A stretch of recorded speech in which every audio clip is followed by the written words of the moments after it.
अस्सलामुअलैकुम दोस्तों, आज का वीडियो बहुत नायाब है। चूँकि आज के वीडियो में हम आपके सामने जो दास्तान रखने वाले हैं, एक अल्लाह वाले ने किया एक मजबूर औरत का मदद। एक मजबूर गैर मुस्लिम औरत का मदद किया जब एक अल्लाह वाले ने, तो फिर उसके लिए उस अल्लाह वाले को गैर मुस्लिमों के धर्म गुरु पंडितों के 100 पंडितों के एक जत्थे से मुकाबला करना पड़ा। और फिर उस मुकाबले का क्या अंजाम हुआ दोस्तों, दर्दनाक अंजाम, दर्दनाक वीडियो आपके सामने रखने वाले हैं। जहां अल्लाह वाले एक तरफ और आग वाले एक तरफ मौजूद थे।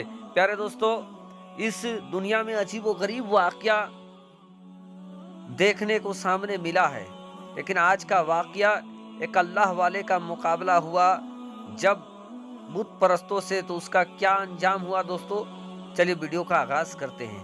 दोस्तों, आज का वाकया अजोदन का है, जिसको दुनिया जमाना पाकपत्तनम के नाम से जानती है।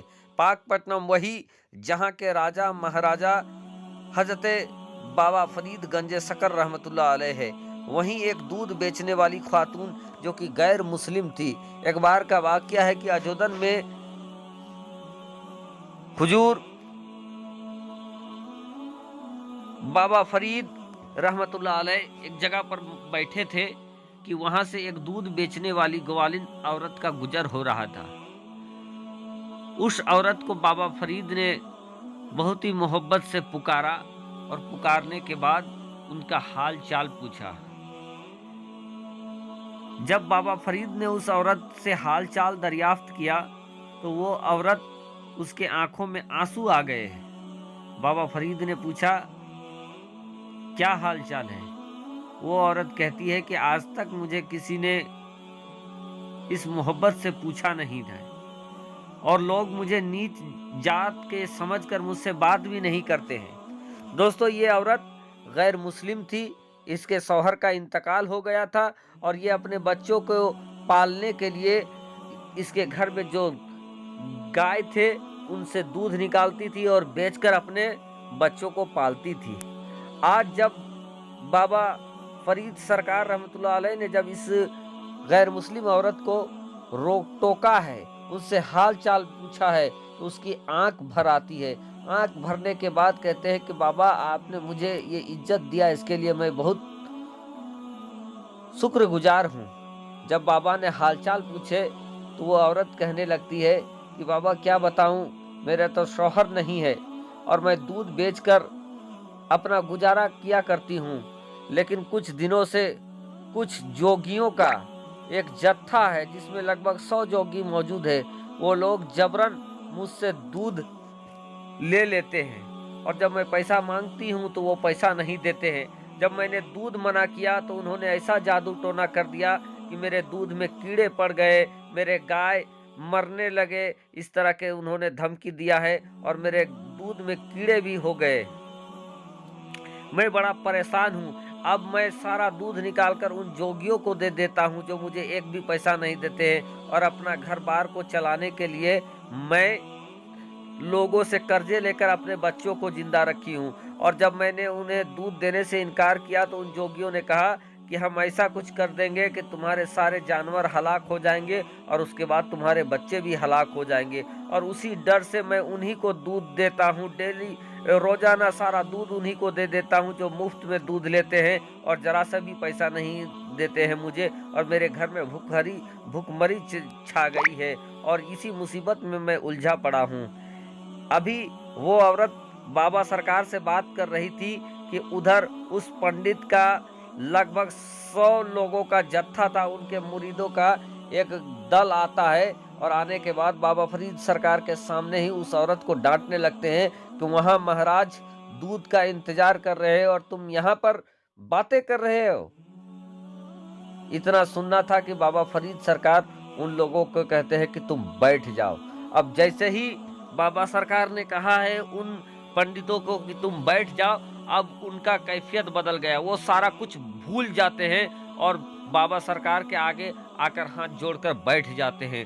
अभी कुछ दूर देरी हुआ था कि फिर दूसरा जत्था आता है, और वो आने के बाद कहता है कि ए बाबा, तूने इन लोगों को, मेरे साथियों को क्यों बैठा रखा है और तुम क्यों हो?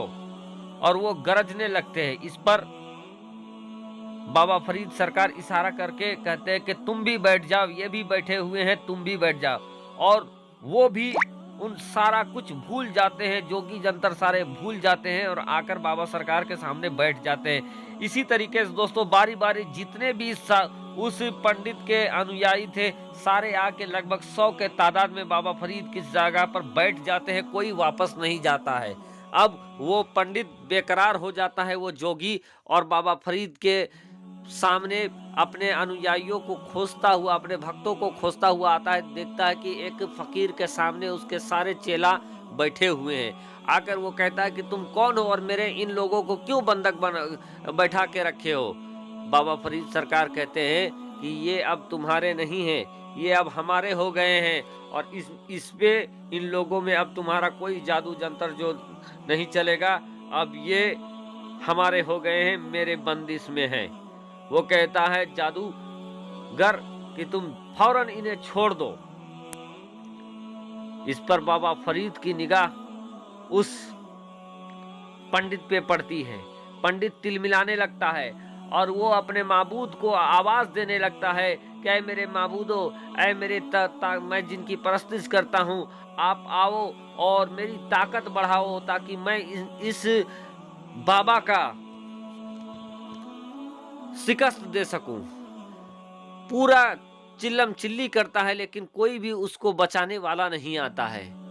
अब क्या है, जब वो अपनी ताकत आजमा लेता है तो उसके बाद वो छटपटाने लगता है, बेकरार हो जाता है और बाबा फरीद सरकार के कदमों में गिर जाता है। और कदमों में गिरने के बाद कहते हैं कि आप मेरे इन अनुयायियों को छोड़ दीजिए और मैं यहाँ से चला जाऊंगा।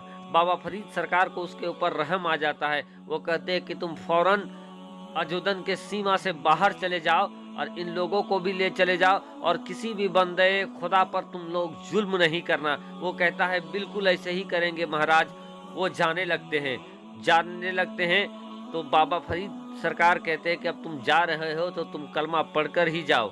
और उसके बाद उन तमाम पंडितों जोगियों को बाबा फरीद सरकार कलमा पढ़ा देते हैं और वो जाने लगते हैं। तो कहते हैं कि ये वक्त नमाज की हो गई है, तुम अब नमाज पढ़कर ही जाना। वो लोग कहते हैं हमें नमाज पढ़ना नहीं आता है, वजू बनाना नहीं आता है। बाबा फरीद ने कहा कि मैंने तुझे कलमा पढ़ाया है, अब नमाज पढ़ना भी सिखाएंगे। मैं जैसा जैसा करता हूँ तुम भी वैसे करो। फिर उन लोगों को वजू बनवाते हैं, उसके बाद खुद इमामत करते हैं और सबको वो नमाज पढ़ाते हैं। और उसके बाद दोस्तों वो सारे लोग मुसलमान होकर अजोदन के सीमा से बाहर चले जाते हैं।